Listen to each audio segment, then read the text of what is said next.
President Trump's Fed Chair nominee, Kevin Warsh, as we've been talking all morning, is going to appear before the Senate Banking Committee this morning for his confirmation hearing. And joining us now, the chairman of the Banking Committee, and a guest that we love to have on Squawk Box, Senator Tim Scott. Senator, good to see you this morning. Good morning. Thank you very much, Joe. Good to be back with y'all. Hope you're doing well. What do you want to know? What do you think Democrats want to know? We're talking to Senator McCormick, and they're just going to want to know all about his millions or something, and you're going to get rid of them, and how'd you do it, and why are you so rich, and why don't you pay more in taxes? Or are they going to get substantive? What do you think? Well, I think the first thing we should talk about is how this is a good decision by President Trump to choose Kevin Warsh. Kevin Warsh is a guy who's battle-tested. He's ready for the job. And frankly, we are more likely to see more Americans experiencing their version of the American dream because Kevin Warsh will be chairing the Fed. It's time for the Fed to get back to independence. Under Jay Powell and Biden administration, we saw a lot of climate conversation and decisions that prioritize the climate. We want to prioritize every single kitchen table in America having a Fed chair that keeps them straight and direct in mind when they're having the conversation at the Fed. What we won't see from the Democrats today is a conversation about the American dream and why it's so important for us to talk about the balance sheet of the Fed, not the balance sheet of Kevin Warsh. They'll spend too much time talking about his balance sheet and not enough time talking about the Fed's balance sheet. They'll spend too much time talking about politics and not enough time talking about an interest rate environment that is conducive for home ownership, starting a small business, and making sure that the average person in this country has more money in the economy and less money parked on the sidelines. Mr. Chairman, Senator McCormick, Robert Kaplan, and among others, all saying it'd be nice. Actually, it was Robert Kaplan. I don't know if the senator weighed in on that. It'd be nice if Jay Powell left in May, as planned, it left the Fed completely, and that Kevin Warsh was in for that June meeting, that it's very important. How do we get there? And is it possible that your committee could take over for the Justice Department on this probe into the cost overruns or the congressional testimony about those overruns? Has there been any discussion for you to do that?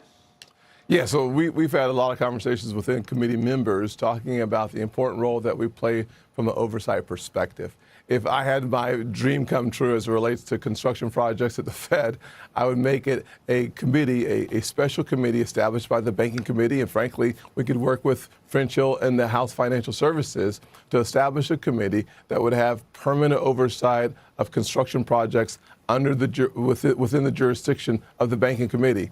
Wherever that leads us, we should go. If that leads to a criminal referral, so be it. But give us Kevin Warsh at the Fed so that we have access to all the information necessary.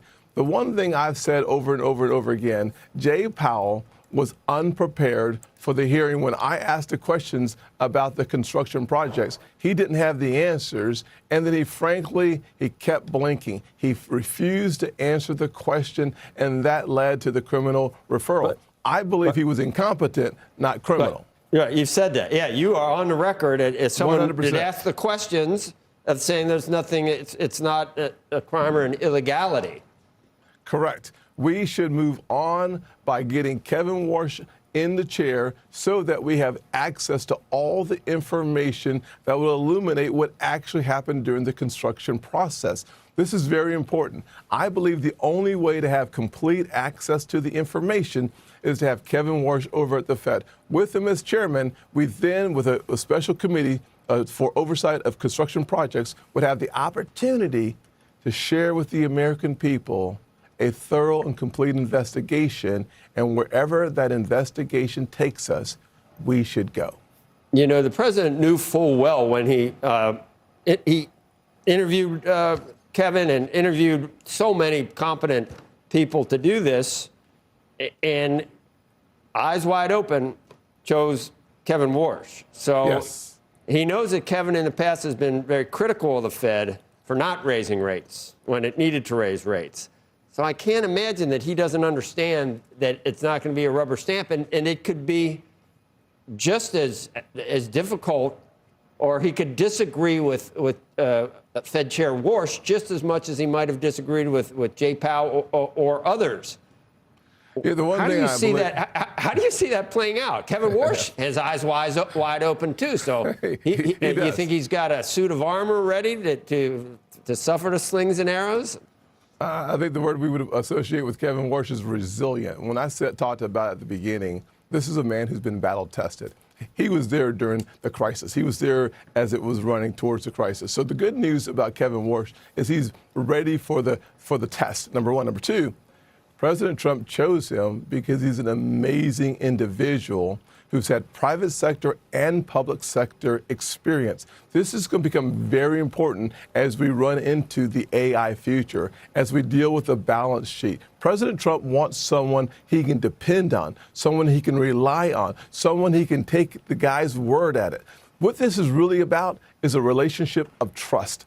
When you have a relationship of trust, it allows you to dig deeper into the challenges and, frankly, even agree to disagree without being disagreeable. That relationship did not exist between, frankly, Scott Bessent, perhaps Jay Powell, but it is there between Scott Bessent, our Secretary of the Treasury, of course, and Kevin Warsh, as well as the president. So while we want the Fed to be independent, we also recognize that there has to be collaboration between the administration, Congress, and the Fed.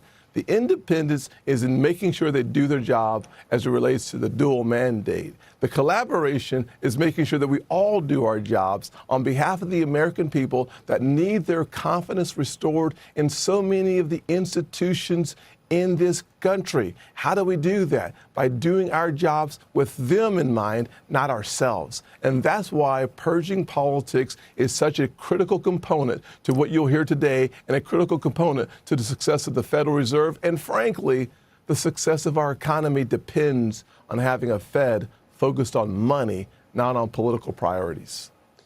Senator, you think it's going to be possible for a Fed Chair Warsh to shrink the balance sheet? What is it, $7 trillion? I think it's 6.77 trillion. Yes. Yeah, but who's counting, right? And there's an interesting notion from Donald Luskin about almost a partnership with Treasury Department to try to offload some of those assets and shrink the balance sheet. Have you had discussions like that at the Banking Committee?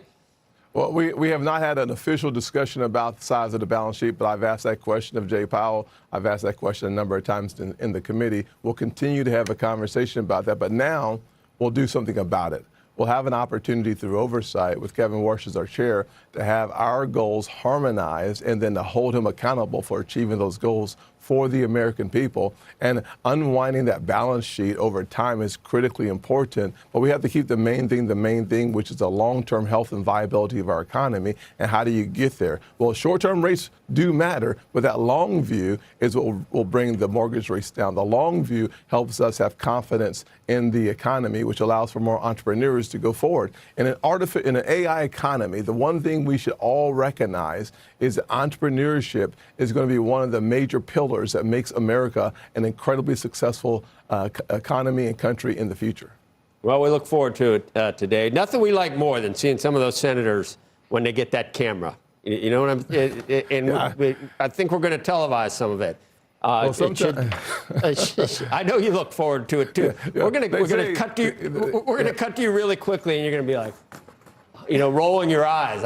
You must. Are you going to stay for the whole hearing? I'll be there, no question. One thing we know about Washington, they say Washington is Hollywood for ugly people. I don't know what that really means, but we'll be there and bring your cameras with you. That's the most dangerous place around, getting in between a camera and some of your colleagues. Just keep that in mind. Unfortunately true. You get run over. Thanks, Senator. Yeah, take care.